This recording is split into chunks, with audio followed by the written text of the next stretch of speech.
शहा यांना भेटलेत आणि फडणवीस आणि भाजप यांच्या संदर्भात तक्रारी केलेल्या आहेत. सोबतच अमित शहा मराठी माणूस एकजूट होत असताना आम्हाला पाहायला दिसत आहे आणि त्यामुळे मला मुख्यमंत्री करा असं एकनाथ शिंदे यांनी अमित शहाना सांगितलं आणि अमित शहा त्यांना म्हणाले की मुख्यमंत्री हा भाजपचा असेल, तुम्ही आमच्या पक्षामध्ये. माननीय संजय राऊत साहेब हे अंतर्ज्ञानी आहेत आज मला कळलं, आणि जे बाकीच्या कोणाला कळत नाही ते त्यांना कळतं अशा पद्धतीनं त्यांनी आजचं हे स्टेटमेंट केलेलं आहे. मी सकाळी देखील सांगितलं की माननीय एकनाथ शिंदे साहेब अमित शहा साहेबांना जर भेटले असतील तर यांच्या पोटात दुखण्याचं काहीच कारण नाही. शिंदे साहेबांनी काढलेलं आहे हे देखील मी सकाळी सांगितलं. पण एक महत्वाची गोष्ट आहे की एखादा फेक नरेटिव्ह सेट कसा करायचा हे या सगळ्या मंडळींना अचूक कळलेलं आहे. मुद्दा आहे की अमित शहा साहेबांना भेटायचा, मुद्दा आहे नरेंद्र मोदी साहेबांना भेटायचा, आणि त्यांना जर एकनाथ शिंदे साहेब भेटले असतील तर त्याच्यामध्ये कुठं वावगं आहे असं मला वाटत नाही.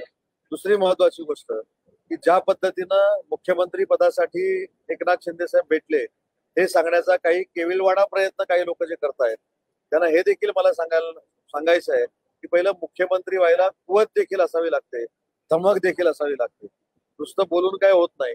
त्याच्यामुळे मुख्यमंत्री पदासाठी एकनाथ शिंदे साहेब अमित शहा साहेबांना भेटले अशा पद्धतीची लोक जी बोंबाबोंब करतायत त्याच्यामध्ये काहीही तथ्य नाही.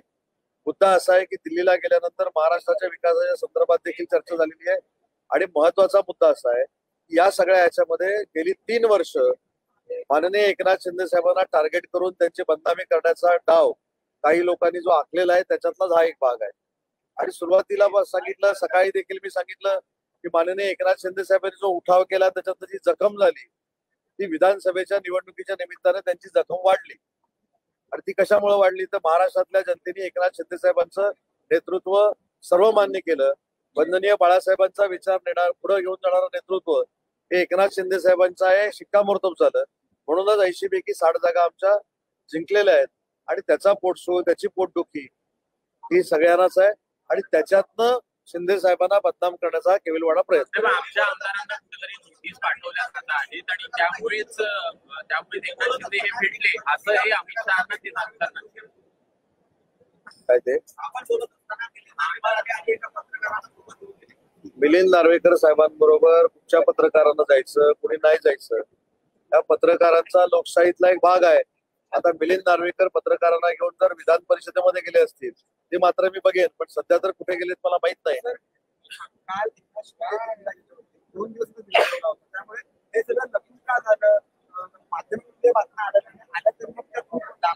असं काही बंधन नसतं की प्रत्येक गोष्ट वैयक्तिक काम करताना माध्यमांना सांगितलंच पाहिजे.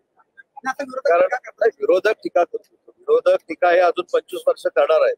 आणि माननीय एकनाथ शिंदे साहेबांनी दाखवून दिले त्यांच्या टीकेनं त्यांना काही फरक पडत नाही. ते हत्तीसारखे चालत असतात, मुंकणारे मुंकत असतात. पण राऊत असं म्हणत आहे की एकनाथ शिंदे यांच्या आमदारांना नोटीस पाठवून त्रास दिला जात असल्याचं हे सांगतायत अमित शहा, आणि अशा प्रकारे एकूणच कुठेतरी अंतर्गत कुरघोडी. माझी आपल्याला विनंती आहे, कधीतरी या प्रश्नाच्या पलीकडचा पण प्रश्न विचारा की ते सकाळी काय बोलले म्हणून तुमचं म्हणणं काय, ते सकाळी असं बोलले म्हणून तुमचं म्हणणं काय, सकाळी त्यांना पोटसूळ उठला म्हणून तुमचं म्हणणं काय, सकाळी ते यांच्यावर नाराज झाले म्हणून तुमचं म्हणणं काय, ते नाना पटोलेंवर चिडले म्हणून तुमचं म्हणणं काय, गरज संपल्यानंतर आता काँग्रेस नको म्हणून सांगितलं म्हणून तुमचं म्हणणं काय. मला असं वाटतं की गिरणी कामगारांच्या प्रश्नावर तुम्ही मला प्रश्न विचारा. गिरणी कामगारांना जो ऐतिहासिक निर्णय घेऊन आम्ही घरं देतोय ते त्यांच्या दृष्टिक्षेपात तरी आहे का? काही लोकांनी तिथे जाऊन भाषण केलं, मी असतो तर गिरणी कामगारांची घरं 3 वर्षात 1 लाख दिली असती. अरे काय अर्थ आहे त्याला? कोण काय जादूगार आहे का? काय तुफान पिक्चर आहे का? गाडी फिरवलीने 3 लाख घरं झाली. त्याच्यामुळं कृपा करून माझी आपल्याला सगळ्यांना विनंती अशी आहे की एक पत्रकार परिषद झाल्यानंतर त्याच्यावरचेच प्रश्न विचारण्यापेक्षा महाराष्ट्रामध्ये महाविकास आघाडीच्या निमित्तानं केलेली जी विधानसभेतली कामगिरी आहे, महाराष्ट्राला कशा पद्धतीने आम्ही पुढे घेऊन जातोय, महाराष्ट्राच्या मराठी माणसासाठी आम्ही या विधानसभेमध्ये काय केलं, आम्ही ज्यावेळी एव्हीजीसी पॉलिसी आणली गेमिंग मध्ये, कॉमिक्स मध्ये, त्याच्यामध्ये देखील मराठी माणसाला स्थान ठेवलं, मराठी माणसाच्या स्टुडिओला अनुदान देण्याचा आम्ही निर्णय घेतला, याच्यावर आपण जर चर्चा केली तर मला असं वाटतं की महाराष्ट्राच्या दृष्टीनं विधायक चर्चा आहे. यांच्या पत्रकार परिषदेवर बोलणं आणि चर्चा करणं आणि यांना उत्तर देणं म्हणजे हा नुसता टाइमपास आहे, आणि आमचा वेळ फुकट गेल्यासारखं आहे. विधान परिषदेमध्ये काल एक लक्षवेधी मांडली गेली होती. सिडकोच्या घरात त्याच्या किमती कमी व्हाव्या अशी मागणी केली आहे. सिडकोने हवाच्या सर्वात भाव काढलेला आहे आणि अशा पद्धती आहेत सिडकोच्या. त्यामुळे तुम्ही बैठक लवकरात लवकर लावा. तुमचं मनापासून अभिनंदन. सिडकोच्या बाबतीतला प्रश्न तुम्ही विचारला त्याचं मी उत्तर देतो की सिडकोचे भाव हे बाजार भावाच्या किमतीपेक्षा कमी असले पाहिजे ती भूमिका होती आणि त्याच्यामुळं माननीय उपमुख्यमंत्री नगरविकास मंत्री त्याच्या संदर्भात बैठक घेणार आहे. पण अजून एक झाली लक्षवेधी, ती कदाचित तुमच्या पाहण्यात आली नसेल, ती म्हणजे मिठी नदीचा गाळ. आता मिठी नदीच्या गाळावर मात करण्यासाठी सकाळची पत्रकार परिषद आहे. मिठी नदीमध्ये काय झालं हे मी मांडलं नाही, हे महाविकास आघाडीचे आमदार भाई जगताप साहेबांनी मांडलं. काय मांडलं की गाळाचे डंपर फोटोमध्ये दाखवले गेले, त्या डंपर मध्ये गाळ नव्हता. 2012ला डम्पिंग ग्राउंड मध्ये गाळ टाकायचा होता, तो नियम चेंज करण्यात आला. डायरेक्ट स्वतंत्र जागांमध्ये गाळ टाकण्याच्या दृष्टीनं निर्णय झाला. आणि केतन कदम जो मास्टर माइंड आहे, जो जेलमध्ये आहे, त्याला मॅजेस्टिक कस्टडी आहे, त्याचा पार्टनर कोण आहे हा प्रश्न देखील विधान परिषदेमध्ये आला होता. कदाचित त्याला चालना अजून मिळू नये म्हणून ही पत्रकार परिषद होती. त्याचं नाव सँटेनो मोरिया असं आहे. आता सँटेनो मोरिया कोण आहे हे आपण शोधा. सँटेनो मोरिया काय करत होता हे आपण शोधा. केतन कदम आजही मॅजेस्टिक कस्टडी मधनं बाहेर कसे निरोप पाठवतोय हे आपण शोधा. मिठी नदीचा 16 लाख मेट्रिक टन जो काढलेला गाळ आहे तो मुंबईत प्रसाद लाडनी चांगलं सांगितलं की हे जर अजून समुद्रात टाकलं असतं तर अजून एक मुंबईचं बेट तयार झालं असतं. तो गाळ दिसत नाही, तो कुठे गेलाय तो शोधा. जय जोशी कोण आहे ते कधीतरी आम्हाला प्रश्न विचारा. माझं म्हणणं आहे काल मिठी नदीची जी लक्षवेधी झाली त्याच्यामध्ये जे सँटेनो मोरियाचं नाव आलेलं आहे त्याच्यापासून महाराष्ट्रातल्या जनतेचं आणि मुंबईकरांचं लक्ष डायव्हर्ट करण्यासाठी आजची सकाळची पत्रकार परिषद होती आणि एकनाथ शिंदे साहेबांवर टीका होती. सँटेनो मोरियाला काळा की गोरा पण मी बघितलेला नाही आणि तुम्ही जे आता विचारताय तो दिनू मोरियाला पण मी काळा की गोरा बघितला नाही. दिनू मोरिया काय करतो हे पण मला माहित नाही आणि सँटेनो मोरिया काय करतो हे पण मला माहित नाही. केतन कदम जे मास्टर माइंड आहे, जे जेलमध्ये आहेत मिठी नदीच्या गाळाच्या संदर्भामध्ये, फक्त 3 वर्षाचा जो फक्त तपास केलाय SIT-नं त्याच्यामध्ये एवढा भ्रष्टाचार सापडलाय. अजून 2006 पासून 2019 पर्यंत मिठी नदीच्या गाळात कोण कोण रुतलेले आहेत ते अजून बाहेर येणं बाकी आहे. आणि म्हणून सँटेनो मोरियाच्या नावावर कदाचित काही लोकांचा आक्षेप असेल आणि ते नाव सारखं कदाचित माझ्याकडनं काल घेतलं गेलं म्हणून ते नाव जनतेसमोर येऊ नये, ते नाव मुंबईकरांसमोर येऊ नये म्हणून आजची पत्रकार परिषद होती आणि एकनाथ शिंदे साहेबांवर टीका होती.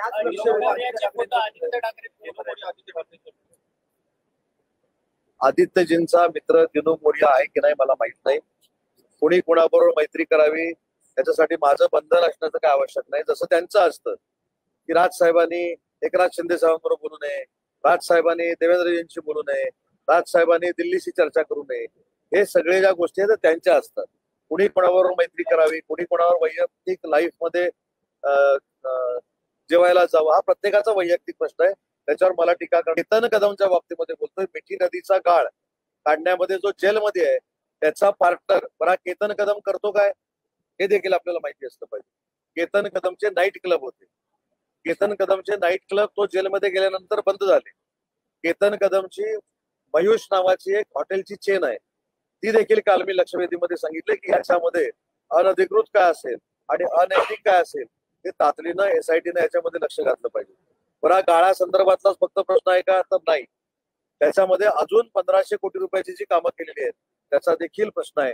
आणि म्हणून मला प्रामाणिकपणानं सांगायचं की मिठी नदीच्या गाळाचा प्रश्न हा जास्त लोकांसमोर येऊ नये म्हणून सकाळची पत्रकार परिषद होती. तुम्ही या सगळ्या लोकांना अगदी जवळ ओळखता. आदित्य ठाकरे यांच्यासोबत तुम्ही काम केलेलं आहे. महाविकास आघाडीमध्ये तुम्ही सुद्धा राहिलेला आहे. आदित्य ठाकरेंच्या देखील पहिली गोष्ट परत एकदा करेक्ट करतो, काही प्रश्नांची उत्तरं देताना असे देखील प्रश्न असू नये की आदित्य ठाकरे साहेबांचे मित्र हे माझे मित्र होते, काही संबंध नाही किंवा त्यांनी कोणाबरोबर मैत्री करावी हा त्यांचा वैयक्तिक प्रश्न आहे. मी कोणाबरोबर मैत्री करावी माझा प्रश्न आहे. पण उगाच नको ते रेकॉर्डवर यायला नको.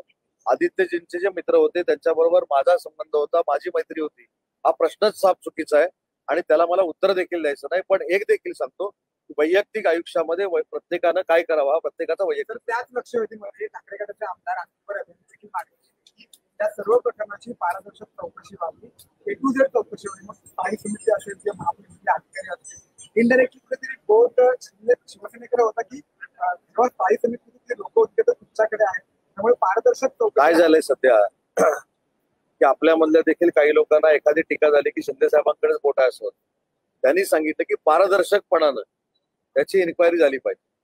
बडे बडे त्यांचंच मागणी आहे की बडे बडे माशे जे महानगरपालिकेच्या बाहेरून रिमोट कंट्रोलद्वारे हे सगळं करत होते त्यांना देखील कारवाई झाली पाहिजे.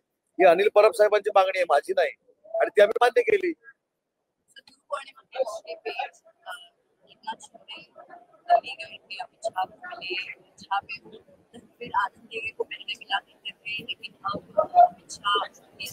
ये सब फेक नैरेटिव है. माननीय एकनाथ शिंदे साहब ने धर्मवीर आनंद देगे साहब का भी आशीर्वाद दिया है, कई लोगों को पता नहीं है. और जो 3 साल पहले उठा हुआ था उसका जो डिप्रेशन है उसमें से कई लोग अभी बाहर नहीं आए, इसलिए एकनाथ शिंदे साहब के ऊपर ये टीका टिप्पणी और बदनामी का षड्यंत्र है. तर एक नया विवाद संजय गायकवाड ने जो किया है, जो केटरर्स का जो कैंसिल किया गया है तो साउथ इंडियन था, और साउथ इंडियन ने महाराष्ट्र के कल्चर को बदनाम किया है, जॉब्स खाए हैं. ठीक है, मैं संजय गायकवाड़ के साथ बात करके उनकी शंका क्या है, उनकी क्वेरी क्या है, उनसे बात करूंगा, और उसके बाद उनको जो कुछ सहकार्य करना है वो महाराष्ट्र शासन करेगा. ऐसे ही